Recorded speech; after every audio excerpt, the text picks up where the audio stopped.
2015 ആണെന്ന് തോന്നുന്നു ഞാൻ എൻ്റെ കമ്പനിയുടെ ജോലി ആവശ്യാർത്ഥമായിട്ട് റിയാദിൽ നിന്ന് ജിദ്ദയിലേക്ക് 2 മാസം കൂടുമ്പോൾ ഒരു യാത്രയുണ്ട്. അപ്പോൾ ഒരു ദിവസം ഞാൻ ജിദ്ദയിൽ നിന്ന് തിരിച്ചു വരുമ്പോൾ റിയാദിൽ നിന്നും ഒരു 500 റിയാദിലേക്ക് എത്താൻ ഒരു 500 കിലോമീറ്റർ ഉണ്ടാവും. കുമയാത്ത് എന്ന് പറയുന്ന ഒരു സ്ഥലത്ത് പമ്പിൽ കയറി ഞാൻ എൻ്റെ വണ്ടിക്ക് ഡീസൽ അടിച്ചുകൊണ്ടിരിക്കുന്ന സമയത്താണ് ആടുജീവിതത്തിൽ ഇന്നത്തെ ആടുജീവിതത്തിൽ നമ്മുടെ പൃഥ്വിരാജ് അവതരിപ്പിച്ച അതേ ആ കഥാപാത്രത്തോട് യോജിക്കുന്ന രീതിയിലുള്ള ഒരാൾ താടി മുടിയൊക്കെ നീട്ടി വളർത്തി, പിന്നെ തലമുടിയൊക്കെ ഇങ്ങനെ പാറി കളിച്ച് താടിയൊക്കെ ഒരുപാട് വളർന്നിട്ടുണ്ട്.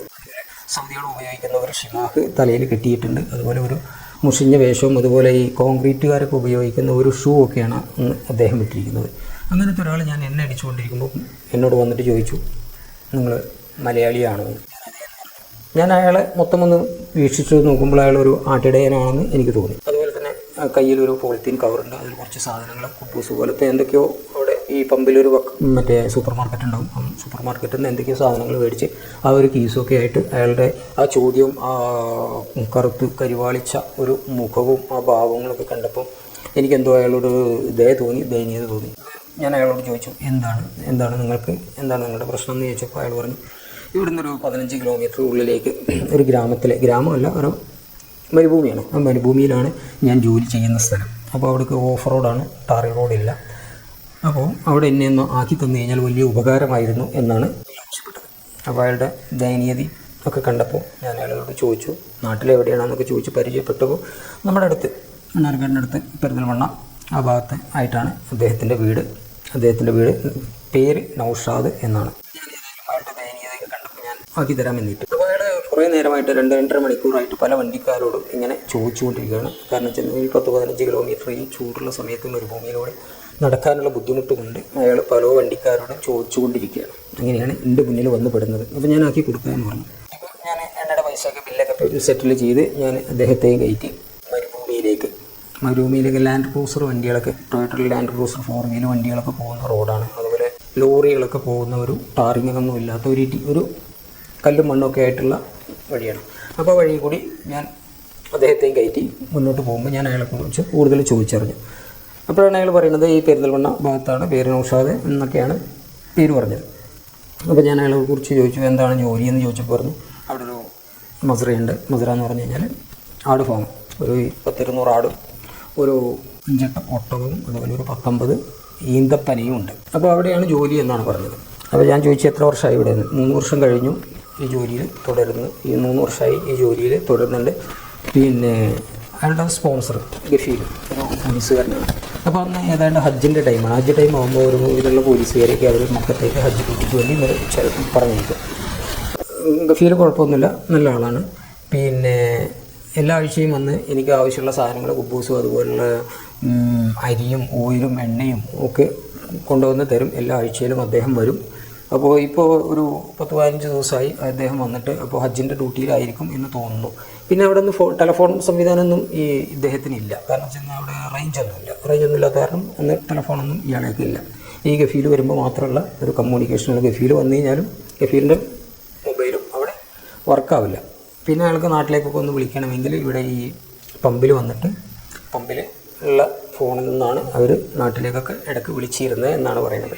അപ്പോൾ പോകുമ്പോഴാണ് ഇദ്ദേഹത്തെക്കുറിച്ച് കൂടുതൽ ചോദിച്ചറിഞ്ഞു. അപ്പോൾ നിങ്ങൾ ഈ ആട് ഫാം ജീവിതം നിങ്ങൾ തിരഞ്ഞെടുത്തതാണോ, എന്താണ് ഇതിൻ്റെ കഥ എന്ന് ചോദിച്ചു. അപ്പോൾ അദ്ദേഹം പറഞ്ഞു, ഞാൻ തിരഞ്ഞെടുത്തതല്ല ഈ ആട് ജീവിതം, എനിക്ക് ഹൗസ് ഡ്രൈവർ വിസയാണ് എന്ന് പറഞ്ഞിട്ട് നാട്ടിൽ തന്നെ ഒരു വിജയത്തിലുള്ള ഒരാൾ എന്നോട് പറഞ്ഞു ഹൗസ് ഡ്രൈവർ വിസയാണ്, 1200 റിയാലാണ് സാലറി എന്നൊക്കെ പറഞ്ഞിട്ടാണ് ഈ വിസ അയാൾ അന്ന് 60,000 രൂപ കൊടുത്തിട്ട് ഈ വിസ വാങ്ങിയത്. അങ്ങനെ ഇവിടെ വന്ന് റിയാദിൽ വന്ന് ഒരു ദിവസം റിയാദിൽ ഈ ഗഫീലിൻ്റെ തുണക്കാരൻ്റെ വീട്ടിൽ നിന്ന് പിറ്റേ ദിവസം ഈ സ്പോൺസർ വന്നിട്ട് അവിടെ നിന്ന് ഇങ്ങോട്ട് ഇവിടെ കൊണ്ടുവന്ന് ഈ ഫാമിൽ ഈ മസ്റയിൽ ആക്കിയപ്പോഴാണ് ഇതാണ് എൻ്റെ ജോലി എന്ന് എനിക്ക് മനസ്സിലായത്. ഞാൻ അന്ന് ഇവിടെ ഒരു സുഡാനി ഉണ്ടായിരുന്നു. അപ്പോൾ ആ സുഡാനി ഞാൻ വന്നതിൻ്റെ പിറ്റേ ദിവസം എന്നോട് എന്തൊക്കെയോ പറഞ്ഞു, കുറേ കാണിച്ചു തന്ന്, കുറേ അത് ഇതെന്നൊക്കെ പറഞ്ഞു. എനിക്കാണെങ്കിൽ ഭാഷ അറിയില്ല, സുഡാനിക്കാണെങ്കിൽ മലയാളം അറിയില്ല. അപ്പോൾ കുറേ ആംഗ്യത്തിലൂടെയൊക്കെ പല കാര്യങ്ങളൊക്കെ കാണിച്ചു തന്ന് എനിക്കൊന്നും മനസ്സിലായില്ല. അന്ന് രാത്രി ഇവിടെ ഞാൻ ഒറ്റപ്പെട്ട് ഈ കറണ്ടും ഇല്ല, വെളിച്ചവും ഇല്ല, അങ്ങനെയുള്ള ഒരു ഇതിലാണ്. അങ്ങനെ കുറേ കഷ്ടപ്പെട്ടു എന്നൊക്കെയാണ് ഇദ്ദേഹം പറഞ്ഞത്. അങ്ങനെ ഞങ്ങൾ ഈ വണ്ടിയൊക്കെ ഓടിച്ച് അങ്ങനെ കുറേ കണ്ട് ദൂരത്തേക്ക് എത്തിയപ്പോൾ ചെറിയ മരുഭൂമിയുടെ നടുവിൽ ചെറിയൊരു പച്ചപ്പ് ഇങ്ങനെ കാണുന്നുണ്ട്. അപ്പോൾ ആ പച്ചപ്പ് ചൂണ്ടിയിട്ട് അയാൾ എന്നോട് പറഞ്ഞു, അതാണ് ഞാൻ ജോലി ചെയ്യുന്ന സ്ഥലം എന്ന് പറഞ്ഞു.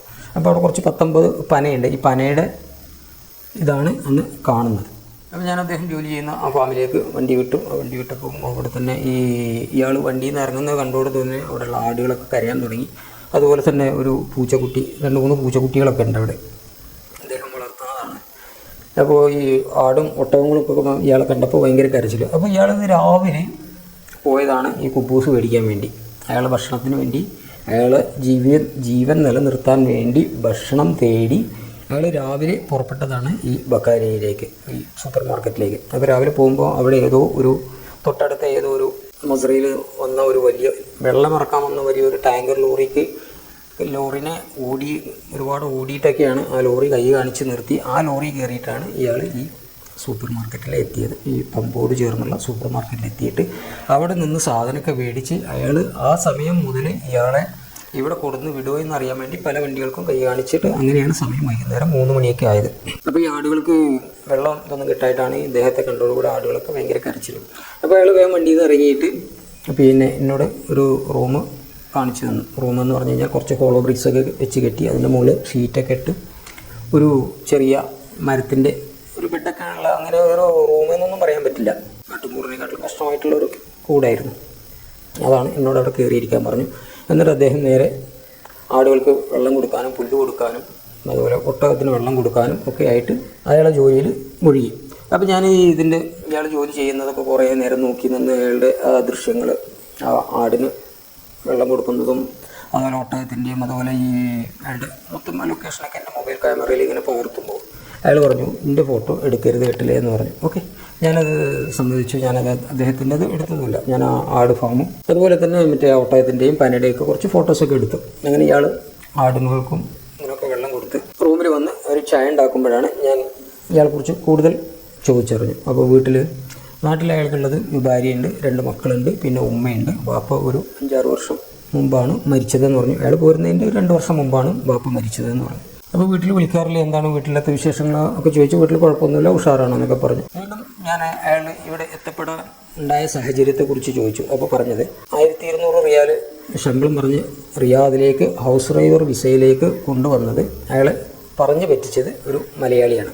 അത് നമ്മളെപ്പോലത്തെ ഒരു മലയാളിയാണ്. അപ്പോൾ നമ്മൾ ഈ ആടുജീവിതം കഥ പറയുമ്പോൾ അതല്ലെങ്കിൽ അതിൻ്റെ നോവലൊക്കെ വായിക്കുമ്പോൾ, സിനിമ ഞാൻ കണ്ടിട്ടില്ല, നോവലൊക്കെ ഞാൻ വായിക്കുമ്പോൾ നമ്മൾ സൗദിയിലെ സ്പോൺസർമാരുടെ അല്ലെങ്കിൽ ഗഫീലന്മാരുടെ പീഡനങ്ങളാണ് അതിൽ കാണുന്നത്. പക്ഷേ ഇവിടെ പീഡിപ്പിക്കപ്പെട്ടത് ഒരു മലയാളിയെ തന്നെ പറഞ്ഞ് പറ്റിച്ചിട്ടാണ് ഈ ഹൗസ് ഡ്രൈവർ വിസ എന്ന് പറഞ്ഞ് ആടുപരിപാലന വിസ കൊടുത്ത് ഇയാൾ പറ്റിച്ചത്. അത് അറിയാൻ കഴിഞ്ഞത് ഇയാൾ ഈ ഫാം ഹൗസിൽ വന്ന് വളരെ കഷ്ടപ്പെട്ട് പല രീതിയിലൊക്കെ ലാംഗ്വേജ് ഒന്നും അറിയാതെ വളരെ ബുദ്ധിമുട്ടിയിട്ടാണ് 2-3 മാസമൊക്കെ അയാൾ പിടിച്ച് സഹിച്ച് കരഞ്ഞ് രാത്രിയൊന്നും ഉറക്കമില്ലാതെ മക്കളെ ഓർത്ത് അതുപോലെ ഉമ്മാനെ ഓർത്ത് കമ്മ്യൂണിക്കേഷൻ ചെയ്യാൻ ടെലിഫോണോ മറ്റു കാര്യങ്ങളൊന്നുമില്ല. ഗഫീൽ വന്നു കഴിഞ്ഞ് കഴിഞ്ഞാലും അയാളുടെ ഫോൺ റേഞ്ച് ഇല്ലാത്ത കാരണം അയാളുടെ ഫോണൊന്നും വിളിക്കാനും കഴിയില്ല.